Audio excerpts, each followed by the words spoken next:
Hello my dear friends. Assam direct recruitment exam আপোনালোকে প্ৰস্তুতি চলাই আছে। এই সময়ত আপুনি বাৰু বৰকৈ চিন্তিত নেকি ইংলিশ কম্প্ৰিহেনশনৰ প্ৰশ্ন উত্তৰসমূহ কৰিব পাৰিবনে নাই এই বিষয়টি লৈ আপুনি ইংলিশ কম্প্ৰিহেনশন টপিক লৈ বৰকৈ বিপাঙত পৰিছে নেকি আপুনি ভাবিছে নেকি আপোনাৰ বাবে ইংলিশ কম্প্ৰিহেনশনত ভাল নম্বৰ পোৱাটো ইম্পসিবল মনত ৰাখিব ইম্পসিবল শব্দটোৱে নিজেই কয় I am possible. ইয়াত স্পেলিংটো চাওক I am possible. ইম্পসিবল শব্দ নিজেই কয় মই সম্ভৱ গতিকে আপুনি চিন্তা নকৰিব এই বিষয়টি লৈ মোৰ বন্ধু বান্ধৱীসকল নুৰুল আলম নাজু ইউটিউব চেনেলৰ এটি নতুন ভিডিঅ'লৈ আপোনালোকক আন্তৰিক স্বাগতম জনাইছোঁ আজিৰ বিষয়বস্তু ইংলিশ কম্প্ৰিহেনশন সাম ইম্পৰ্টেন্ট টিপছ আপুনি কিদৰে ভাল নম্বৰ পাবলৈ সক্ষম হ'ব এই ইংলিশ কম্প্ৰিহেনশনত প্ৰথমতে আমি জানি লওঁ যে এই ইংলিশ কম্প্ৰিহেনশন আসলে কি হয় হোৱাট ইজ ৰিডিং কম্প্ৰিহেনশন বা ইংলিশ কম্প্ৰিহেনশন ইয়াত চাওক reading comprehension is the ability to actively read an information mostly passages provided and assimilate the information to answer a given set of questions ইয়াত কি হয় আপোনাৰ পঢ়াৰ যিটো ক্ষমতা আপুনি ভালকৈ পঢ়িব পাৰিছে আৰু তাৰ যিখিনি তথ্য হয় সেইখিনি আপুনি কালেক্ট কৰিব পাৰিছে আৰু আপোনাক যিখিনি প্ৰশ্ন দিয়া আছে সেই প্ৰশ্নসমূহৰ উত্তৰ কৰিব পাৰিছে হে হৈছে ৰিডিং কম্প্ৰিহেনশন ইয়াত চাওক যে আপুনি যেতিয়া ৰিডিং কম্প্ৰিহেনশন বা ইংলিশ কম্প্ৰিহেনশন সলভ কৰিব গৈছে প্ৰশ্নোত্তৰসমূহ তেতিয়া আপুনি কি কি কথা মনত ৰাখিব আন্ডাৰষ্টেণ্ড দ্য ক্ৰাক্স অফ দ্য পেছেজেছ তাৰ মূল যিটো প্লট হয় তাৰ যিটো মূল ভাৱ হয় সেইখিনি আপুনি বুজিবৰ চেষ্টা কৰিব answer questions based on the text provided যিখিনি তথ্য তাত সংযোগ কৰা আছে তাৰ ওপৰত ভিত্তি কৰি আপুনি প্ৰশ্নোত্তৰসমূহ কৰিব চেষ্টা কৰিব the most followed rule in the reading comprehension section is to understand what you read আপুনি কি পঢ়িছে It will provide a boon for you if you are able to read fast. আপুনি যদি অলপ খৰকৈ পঢ়িব পাৰে তেন্তে আপোনাৰ কাৰণে এক আশীৰ্বাদ স্বৰূপ nevertheless speed is always secondary to understanding আচলতে আপুনি কি বুজি পাইছে সেইটো আসল গুৰুত্ব হ'ব কেৱল স্পীডটোৱে দৰকাৰী কথা নহয় স্পীডটো সেকেন্ডাৰী হ'ব মানে বুজি পোৱাতকৈ ই কম গুৰুত্বপূৰ্ণ ইয়াত চাওক যে আমাৰ আচলতে যিবিলাক টপিক দিয়া থাকে কম্প্ৰিহেনশনৰ বাবে সেইবিলাক কি কি বিষয় হ'ব পাৰে কাৰেণ্ট ইভেণ্টছ হ'ব পাৰে কাৰেণ্ট এফেয়াৰ্ছ যিখিনি কওঁ ইকনমি ৰিলেটেড হ'ব পাৰে সেইবিলাক ছ'চিয়েল ছায়েন্সৰ টপিক হ'ব পাৰে ফিল'চফি চাইক'লজিৰ হ'ব পাৰে নতুবা সেইবিলাক ইমাজিনাৰী ইভেণ্টছ হ'ব পাৰে এইবিলাক বিষয়সমূহৰ আমাক দিয়া থাকে এতিয়া চাওক যে এই যেতিয়া আমি কম্প্ৰিহেনশন আমি কৰিব যাম তেতিয়া আচলতে আমি কি কি ফৰ্মুলা আমি মানি চলিলে এই কম্প্ৰিহেনশনৰ ভাল নম্বৰ পোৱাটো সহজ হৈ উঠিব first read the questions first আমি আচলতে প্ৰথমতে প্ৰশ্নখিনি পঢ়ি চাব লাগে এটি কৰিলে কি হ'ব it is recommended that the candidate first read the questions and then move towards the reading passages this will help the candidate to spot the answer within a shorter span of time আপুনি যদি প্ৰথমে প্ৰশ্নখিনি পঢ়িছে তাৰপিছত কম্প্ৰিহেনশনখিনি পঢ়িছে ই আপোনাক প্ৰশ্নোত্তৰ বিচাৰি পোৱাত অতি সহায়ক হয় ছেকেণ্ড কথা ডোণ্ট এজিউম এনিথিং আপুনি কিবা মানে আপুনি গেছ নকৰিব For reading comprehension, a crucial point is to keep in mind that assumption should not be formed. আপুনি নিজৰ ফালৰ পৰা ধাৰণা নকৰিব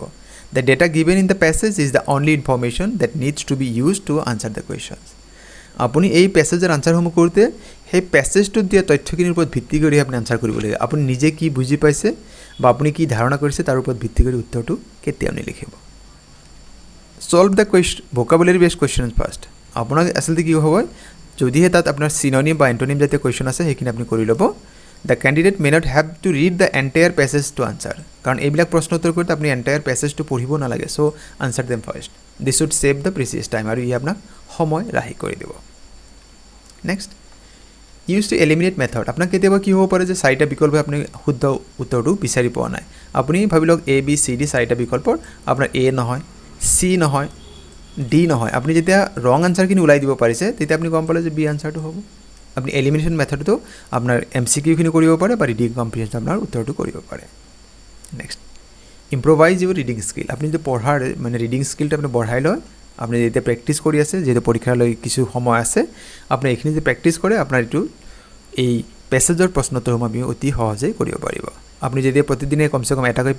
পেছেজ প্ৰেক্টিছ কৰি আছে আপোনাৰ এই পেছেজৰ পৰা আপোনাৰ কোনো নম্বৰ আপোনাৰ ডিডাক্ট নহয় নেগেটিভ নহয় আপুনি সম্পূৰ্ণখিনি শুদ্ধ উত্তৰ কৰিব পাৰিব focus on the first and the last passage আপোনাক সেই মূল যিটো বিষয় দিয়া আছে আপুনি সেই বস্তুটোত আপুনি গুৰুত্ব আৰোপ কৰিব The introduction and conclusion of the passage are the most important and may help you with questions like giving a suitable topic of the passage, stating the passage tones and summarizing the passage. আপোনাক কেতিয়াবা দিব যে এই গোটেই পেছেজটোৰ theme কি আছিল plot কি আছিল গতিকে আপোনাক এই বিগিনিং আৰু এণ্ডিং পাৰ্টে আপোনাক এইখিনি সহায় কৰিব এতিয়া চাওক ইয়াতে কেইটামান important dos and don'ts for solving reading comprehension যেতিয়া আপুনি ৰিডিং কম্প্ৰিহেনশ্যন কৰিব গৈছে এইকেইটা আপুনি কৰিব এইকেইটা কৰিব লগা আছে আৰু এইকেইটা কেতিয়াও নকৰিব ফাৰ্ষ্ট ইজ আণ্ডাৰষ্টেণ্ডিং দ্য কি আপোনাক তাতে মূল কি বিষয়টো কি ক'ব বিচাৰিছে স্পীড বিটছ দ্য অড আপুনি যদি অলপ খৰকৈ পঢ়িব পাৰিছে ই আপোনাক প্ৰশ্নোত্তৰসমূহ অধিক সোনকালে কৰাত সহায় কৰিব know when to let go read avidly and from a variety of source read avidly and from a variety of source and try to get the central theme of the passage আপুনি কি কৰিব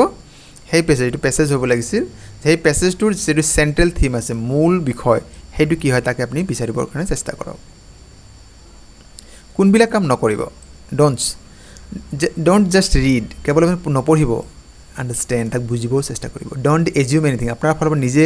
gas নকৰিব and don't read ছুপাৰফিচিয়েলি আপুনি উপৰিকৈ নপঢ়িব আপুনি গো through কৰিব details পঢ়ি ল'ব and don't compromise on vocabulary and don't over emphasise the details আৰু অত্যাধিক বেছি পৰিমাণে আকৌ ডিটেইলছত পঢ়িব নাযাব এইখিনি যদি আপুনি মানি চলে তেন্তে আপোনাৰ ৰিডিং কম্প্ৰিহেনশ্যনৰ ক্ষেত্ৰত আপুনি নিশ্চয় ভাল নম্বৰ পোৱাটো আপোনাৰ কাৰণে সহজ হৈ উঠিব বা আপুনি ভাল নম্বৰ পোৱাটো নিশ্চিত এতিয়া চাওক আমি ইয়াতে দুটা কম্প্ৰিহেনশ্যন ইয়াত দিয়া আছে এক্সাম্পল হিচাপে যে আপুনি কেনেকৈ কৰিলে ভাল হয় ইয়াতে কম্প্ৰিহেনশ্যন নম্বৰ 1 ইয়াত 5টা প্ৰশ্ন দিয়া আছে কম্প্ৰিহেনশ্যন 2 তাতো 5টা প্ৰশ্ন প্ৰথমতে আমি কম্প্ৰিহেনশ্যনখিনি চাই লওঁ Yes, so there's a variety of living forms are present in the soil. Animals like rats, moles, rabbits, and earthworms make the holes and burrows. Smaller animals like ants, beetles, centipedes, scorpions, etc. also live there. These animals are useful in making the soil rich. They feed on plants, leaves, and dead animals. Thus, they help in the process of decay, and moreover, their wastes also make the soil rich. The most important of all these living creatures is the earthworm. It is called the farmer's friend because its burrow carries their air deeper into the soil. This helps to air the soil. The earthworm also mixes the topsoil with the subsoil and makes it rich. Even its waste makes the soil rich. The microscopic living things in the soil like bacteria helps to break down the waste matter into simpler form. In other words, they help to increase the fertility of the soil. The roots of the plants hold the soil particles together and prevent them from being blown or washed away. গতি এইখিনি আছিল আমাৰ এটা পেছেজৰ এটা part হয় তিনিটা part দিয়া আছে প্ৰথমতে আমি গম পালোঁ যে বিভিন্ন এনিমেলছবিলাকে কি কৰে কোনবিলাক কেনেকৈ হেল্প কৰি আছে বা বস্তু যেনেকৈ ৱেষ্ট যিখিনি মেটেৰিয়েল সেইবিলাক কেনেকৈ পচাত সহায় কৰে ইয়াতে এটা বিশেষভাৱে উল্লেখ কৰা আছে এইটো আৰ্থৱৰ্ম আমি যাক কেঁচু বুলি কওঁ ইয়াক ফাৰ্মাৰ্ছ ফ্ৰেণ্ড বুলি কোৱা হয় ই মাটিত যেতিয়া গাঁত খান্দে ই এয়াৰ ভিতৰলৈ একেবাৰে মাটিৰ বহু ভিতৰলৈকে সোমোৱাত সহায় কৰে আৰ্থৱৰ্মছ ই কি কৰে টপ চইল আৰু ছাব চইল একেবাৰে মাটিৰ তলৰ যিখিনি আছে সেই মাটি ওপৰলৈ আনে আৰু এইখিনি সাৰুৱা কৰি তোলে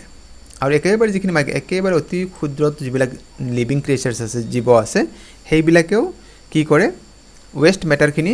একেবাৰে চিম্পল কৰি দিয়ে আৰু এইবিলাকেও মাটিৰ ফাৰ্টিলিটি বঢ়োৱাত সহায় কৰে এইখিনি আছিল তো মূল বিষয় হয় এতিয়া চাওক আমাক ইয়াতে কি প্ৰশ্ন দি আছে আমি এবাৰ জানি লওঁ ইয়াত চাওক ফাৰ্ষ্ট দি আছে who are called the farmers friends আমি নিশ্চয় ইয়াতে পঢ়িছোঁ এই পেছেজটো ইয়াতেও দিয়া আছে ছেকেণ্ড পেৰাগ্ৰাফত কি দি আছে the most important of all this creatures are earthworms it is called the farmers friend তো আমাৰ ইয়াতে কি দিছে চেণ্টিপেডছ আৰ্থৱৰ্মছ বেক্টেৰিয়া ৰেবিটছ গতিকে আমাৰ ইয়াতে কি হ'ব আৰ্থৱৰ্মছ যাক আমি কেঁচু বুলি কওঁ প্ৰথম প্ৰশ্ন সোধা হৈছিল যে খেতিয়কৰ বন্ধু বুলি কাক কোৱা হয় ইয়াতে উত্তৰটি হ'ব কেঁচু next animals life is present in the চইল যিবিলাক এনিমেল মাটিত থাকে সেই জীৱনবোৰ কি কৰে চইলটো কি কৰে মাটি কি কৰে হাৰ্মছ দ্য চইল মাটিৰ ক্ষতি কৰে increases the water content in the soil মাটিত পানীৰ পৰিমাণ বঢ়ায় makes the soil rich and fertile মাটি কি কৰে আৰু সাৰুৱা কৰি তোলে উৰ্বৰ কৰি তোলে প্ৰিভেণ্টছ চইল ইৰ'শ্যনছ বা মাটি খহনীয়াৰ পৰা যিটো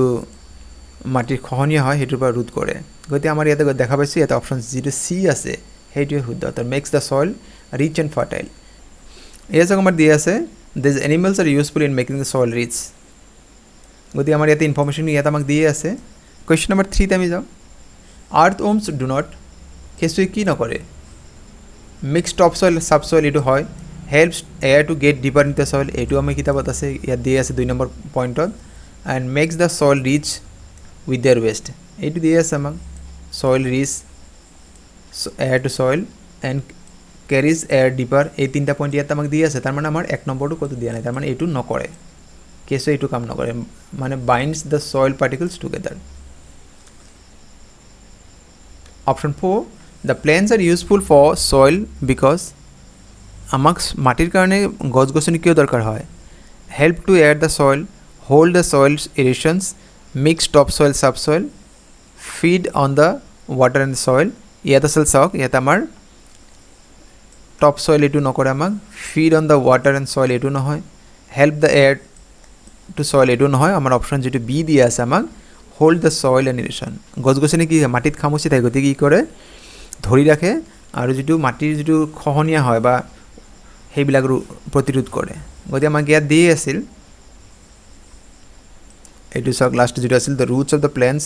hold and soil particles together and prevent them from being blown or washed ইয়াত আমাক দিয়ে আছে এইখিনিত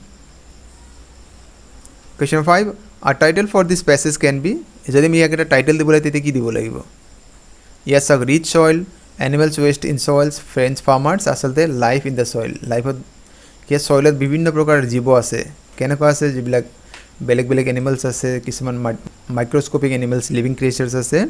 আৰু ইয়াতে স্পেচিয়েলি আৰ্থ ওমৰ বিষয়ে স্পেচিয়েলি মেনশ্যন কৰা আছে গতিকে আমাৰ ইয়াতে অপশ্যন এ যিটো দিয়া আছে লাইফ ইন সইল এইটোৱে হ'ব এই পেজটোৰ কাৰণে মানে এটা ভাল টাইটেল হয় কম্প্ৰিহেনশ্যন 2 চাব ইয়াতে কি দিয়া আছে birds build their nest just before it is time to lay eggs চৰাই কেতিয়া কণী বাঁহ সাজে যেতিয়া ই কণী দিবৰ হয় আ nest may be high upon a tree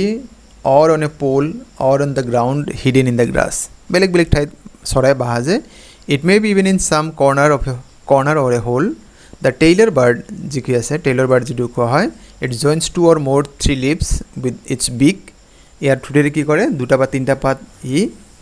সি লয় using thread or wool the nest of the weaver bird hangs down from the branch or a tree কিছুমান বাৰ্ড কি কৰে তাৰ বাঁহটো এনেকৈ কোনোবা গছৰ ডালত এনেকৈ ওলমি থকা দেখা যায় আকৌ কৈছে ducks make their nest in the on the ground হাঁহে কি কৰে ইয়াৰ নেষ্ট ক'ত কৰে গ্ৰাউণ্ডত মাটিত সাজে but the koel is too lazy to build her own nest koel যিটো আমি কওঁ কুলি চৰাই যিটো হয় ই বৰকৈ এলে হয় ই নিজৰ বাঁহ নাসাজে she cunningly lay her eggs in the crow's nest ই কি কৰে কাউৰীৰ বাৱতহে ই কণী পাৰে birds use a variety of things to build their nest বেলেগ বেলেগ চৰায়ে বিভিন্ন ধৰণৰ বস্তু ব্যৱহাৰ কৰি তাৰ বাঁহটো সাজে they use twigs dry leaves fibre feathers pebbles and many other things for this purpose আৰু চৰাই বাঁহ সাজিবৰ কাৰণে বেলেগ বেলেগ ধৰণৰ কিছুমানে কাপোৰ কিছুমানে গছৰ শুকান পাত কিছুমানে এনেধৰণৰ বিভিন্ন বস্তু তেওঁলোকে ব্যৱহাৰ কৰে আফটাৰ দ্য ব্ৰিডিং ছিজন যেতিয়া পোৱালি জগে when the young ones leave এতিয়া সৰু পোৱালি চৰাইবিলাক গুচি যায় their parents also' leave their nest আৰু যিহেতু পেৰেণ্টছ থাকে যিবিলাক সেই চৰাইবিলাকৰ মা দেউতা থাকে সেইবিলাকে কি কৰে বাঁহটো এৰি গুচি যায় they build new nest for the next season আৰু সিহঁতে কি কৰে দ্বিতীয়বাৰৰ কাৰণে সিহঁতে নতুন ঠাইত আকৌ বাঁহ সাজে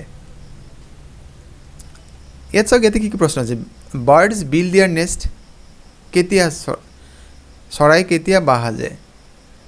ইয়াতে দি আছে আফটাৰ দ্য এগছ আৰ হেডছ কণী দিয়াৰ পিছত উমনি দিয়াৰ পিছত এইটো নহয় when the young ones are born যেতিয়া নতুনকৈ পোৱালি জগে তেতিয়া এইটো নহয় when they find leaves and grass যেতিয়া সিহঁতে গছৰ পাত বা ঘাঁহ পায় সেইটো নহয় বিফ'ৰ দে লে এগছ কণী দিয়াৰ আগতে এইটো ফাৰ্ষ্ট লাইন দিয়া আছে birds build their nest just before time to lay eggs ঠিক কণী দিয়াৰ আগে আগে চৰাই কি কৰে বাঁহ সাজে 1 নম্বৰটো আমি গম পালোঁ 2 নম্বৰটো চাব birds build their nest with চৰাই কিহেদি বাঁহ সাজে different kinds of things fibres and feathers pieces of clothes and cotton, twigs and dry leaves. আচলতে কি হয় ই different kinds of things. 2 number পাৰ্টত চাব birds uses a variety of things to build their nest. গতি আমাৰ ইয়াতে কি হ'ব অপচন বি শুদ্ধ উত্তৰ হ'ব। Question number 3, which bird builds its nest on the ground? ইয়াতে যিখিনি বাৰ্ডৰ নাম দিয়ে তাত কোনে কি কৰে গ্ৰাউণ্ডত মানে তলত বাহ সাজে। The tailor bird, koel, weaver bird, duck. ইয়াত চাওক ইয়াতে এটা আমাক দি আছে ducks make their nest on the ground. ইয়াতে হুবহু লাইনটো দি আছে তাৰমানে আমাৰ অপশ্যন কি হ'ব চি শুদ্ধ উত্তৰ হ'ব। Next, the koel has been called a lazy bird because koel বা কুলি চৰাইক এটি এলেহুৱা চৰাই বুলি কোৱা হয় কাৰণ it doesn't know how to build a nest, doesn't make his own nest, sings very well throughout the day, এইটো নহয়। lay her eggs in the crow's nest, কাউৰীৰ বাহত কণী পাৰে এইটো নহয়। doesn't know how to build a nest, কেনেকৈ বাহ সাজিব সেইটো নাজানে সেইটো নহয়। আচলতে কি হয় doesn't make her own nest, ই নিজে কেতিয়াও নিজৰ বাহ নাসাজে। ইয়াত চাওক কোয়েল is too lazy to her build her own nest, সি নিজের কেতিয়াও নিজে বাহ নাযায় মানে ইয়াতে আমাৰ অপশ্যন বি যদি দিয়া আছে সেয়া শুদ্ধ উত্তৰ হ'ব। কুৱেশ্যন নম্বৰ 5 আৰু আজিৰ ভিডিঅ'ৰ অন্তিম যিটো প্ৰশ্ন দি আছে 2 নম্বৰ যিটো কম্প্লিট তাৰ last question, when the young one slip the nest, যেতিয়া সৰু পোৱালিবিলাক বাহ এৰি যায় দিয়াৰ পেৰেণ্টছ তাৰ মাক দেউতাকে কি কৰে। ইয়াত চাওক লাষ্টৰ লাইন দি আছিল after the breeding season when the young one leaves, যেতিয়া সৰুবিলাকে গুচি যায় their parents also leave their nest, তেতিয়া কি হ'ব build the new nest এইটো নহয়, continue living there এইটো নহয়, go to live with their parents এইটো নহয়, এইটো হ'ব also